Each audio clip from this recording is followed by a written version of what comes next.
is the Extra Point Podcast from Arizona's family. Well, the coaching carousel is at hyperspeed right now. Where will it land? Who will be the next Cardinals head coach? Will it be Dan Quinn, formerly of the Atlanta Falcons and currently the defensive coordinator of the Dallas Cowboys? Let's get a local perspective, not only on Dan Quinn, but a familiar face for Valley sports fans. Fred Kalil joins us from our affiliate in Atlanta. Fred, how are you? Hey, man, it's great to be here, Mark. Great to be with you. Great to be on in the Valley again. It's been so long. It's been over 30 years, I think, since we were out there. But we love it. It's great. And, you know, I tell you, Dan Quinn, if he does get the job, I think people will like him. They really will. Yeah, you go back to that Super Bowl, and you just hear if he would have run the football a little more, he would have won a ring in Atlanta. He'd probably still be there. So from your time watching him, that's the hot rumor. At least it was yesterday. Today, I mean, it just turns. It's Brian Flores. It's Sean Payton. He's interviewing. We're having a lot of fun with this. But in your time covering Dan Quinn, were you surprised when he got let go? You know what? I wasn't. I mean, Q really there, I think, kind of let the team get away from him a little bit. And I think the guys let him down because he was always there for the players. He always stood up for the players. He protected them.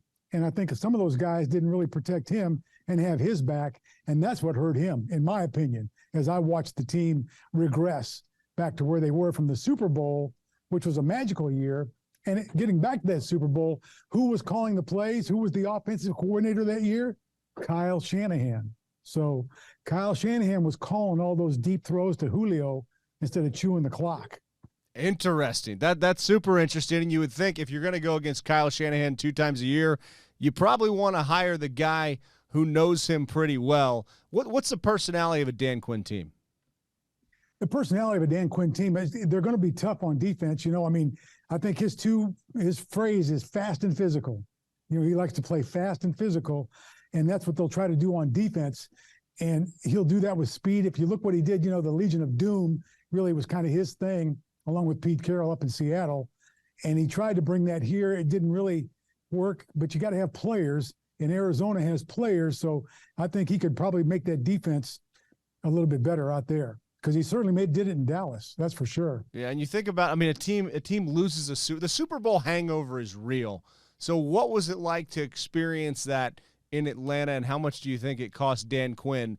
If they just would have won that game, he'd still be the coach there. Oh, there's no doubt he'd still be the coach. You know, I mean, here's how it was, okay, for the media. The Falcons got up 28-3. It's in Houston, and we're sitting there on our cell phones with our newsrooms, and they're trying to plan the parade. And we're going, of course they are. Hold on. Don't plan the parade yet. All right? Don't fire up the convertible just yet.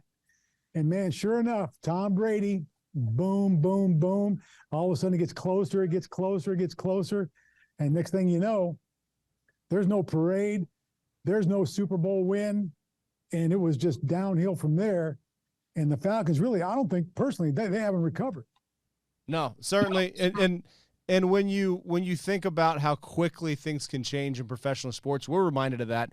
The Cardinals starting 7-0 last year, and now they fired their coach and their general manager, and our basketball team was in the NBA Finals, and they had some tough sledding here in January. So in all of your time covering sports, how much do you appreciate the good times now? Man, I appreciate them a lot because, you know, we were just thinking the other day, I've been here since 1992. So I think about the Braves and those 14 straight division championships. So they were always in the playoffs, 5 World Series in the 90s that we got to cover. I mean, it was just an incredible run. 2 Super Bowls in Atlanta, the Falcons in the Super Bowl in 99, January of 99, and then again here. So, I mean, we've gotten to see so many good things here. Georgia with back-to-back national championships. Let's not forget the Bulldogs because they're the king of the hill right now in this market for sure. Yeah, our guy Keely Ringo from Scottsdale High School. Looks like he made a pretty decent impact there. Have you been able to spend any time with Keely, and what kind of impact did he make if you have got to know him? You know, he really made a great impact there. But, you know, and I always kind of gravitated to him because I saw him and I went, wait a minute. This kid's from Saguaro High School? Are you kidding me? You know, from Scottsdale. So I had to tell him, you know, hey, man, I lived there before you were born. But, yeah, I lived there. My wife is from there. So, yeah, you know, it's pretty cool, the Valley. And we talked about that and had a good time. But Yeah, I was really proud of him because he made the play, in the Dome last year, right up in Indy. So that was the key play, no doubt. All right, so not only did you live here, but you covered sports in Arizona. So I need some stories, man. I need to know. You're one of the men who built Arizona sports into what it is today. So what was it like covering sports in Arizona for you? Well, covering sports in Arizona was always fun for me. I told you this story, Mark, because we were out there recently and all the freeways are there now, so you can get everywhere. But I can remember because I was at the place, at the television station that was on 511 West Adams, Fifth Avenue in Adams right there, okay? And we had to be live at Arizona State's practice field, okay, with John Cooper getting ready there in 1985, 86, right there when they were rolling to the Rose Bowl, right? So it would be like 4:30, and they're going, how are you going to get to Tempe at 4:30? And we did the back alley. I forget the name of that street, but it's an alley now. It's blocked now because, the ballpark is there now. The baseball stadium's there. But we used to boom right down those docks, end up right there at the practice field in Tempe, and bam, we'd be on the air live. And it was crazy, but, we saw a lot of good things. We didn't have baseball then. So we didn't have baseball, and we only had the Cardinals. Cardinals got there in 1988. So, they got there late, but we had a Rose Bowl run with the Sun Devils, and that was a whole lot of fun.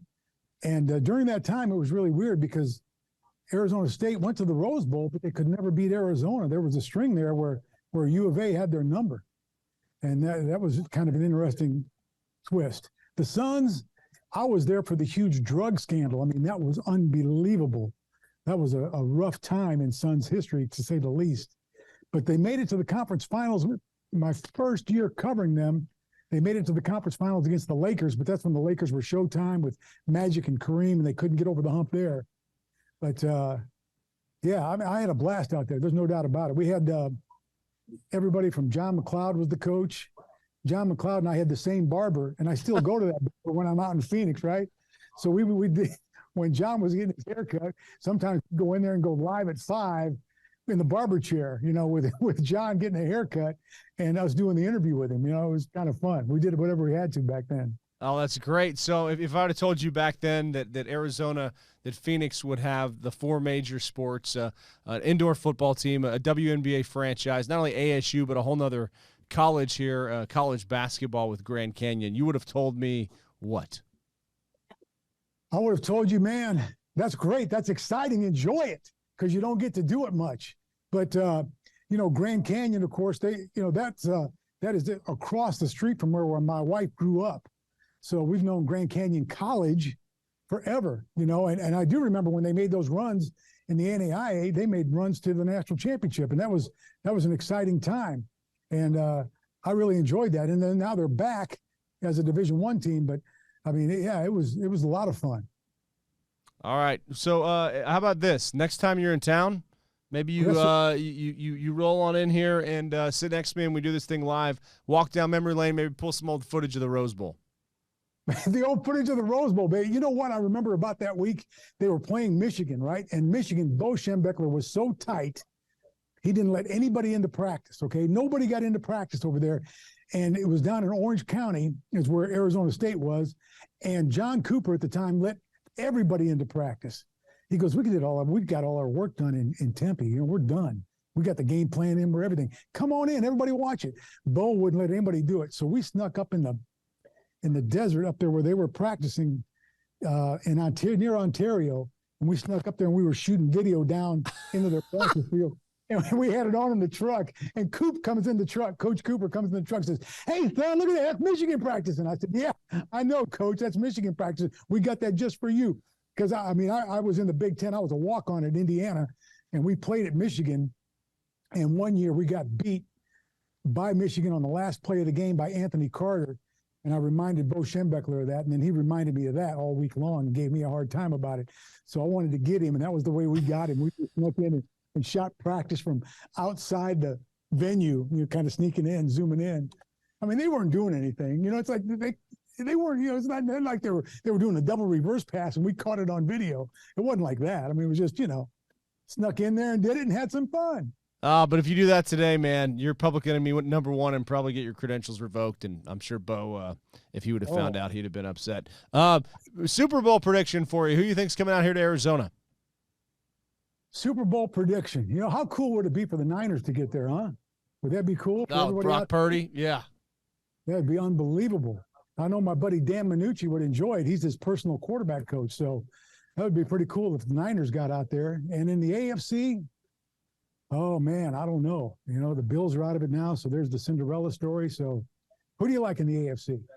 I got to go with Joe Cool. I got to go with Burrow. I mean, he beat Cincinnati last year. I think Patrick Mahomes is on a bad wheel.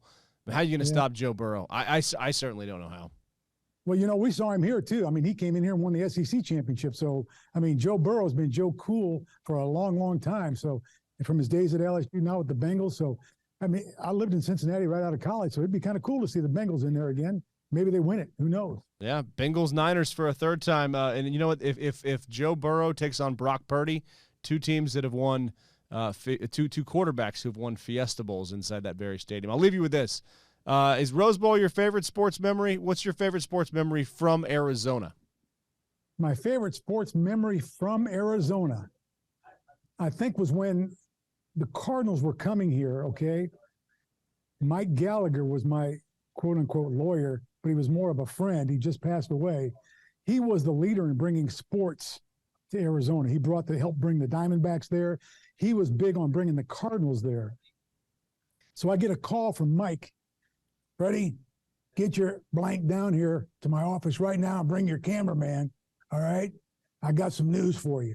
I said, okay, boom. So we go in there. They spell out the entire itinerary of how the Cardinals are going to come to Phoenix, and they're going to become the Phoenix Cardinals, because at the time we didn't like Arizona Cardinals because we wanted to be attached to the city. So it was the Phoenix Cardinals coming in, and so we go outside to do the interview with Mike Gallagher. So I said, hey, Mike, what's your gut feeling? Well, you know, I don't know anything about this. You know, I got a big enough gut so you think I'd have a feeling, but I really don't know anything. So that was our on-camera part. But so we had that locked up. I thought that was pretty cool. And then when the Cardinals came, it was just a big, big deal. It was a whole lot of fun. Neil Lomax was the quarterback. And gosh, I remember we did backyard sports with Neil. We did it in his backyard on Thanksgiving. Cooking out, and that was kind of fun.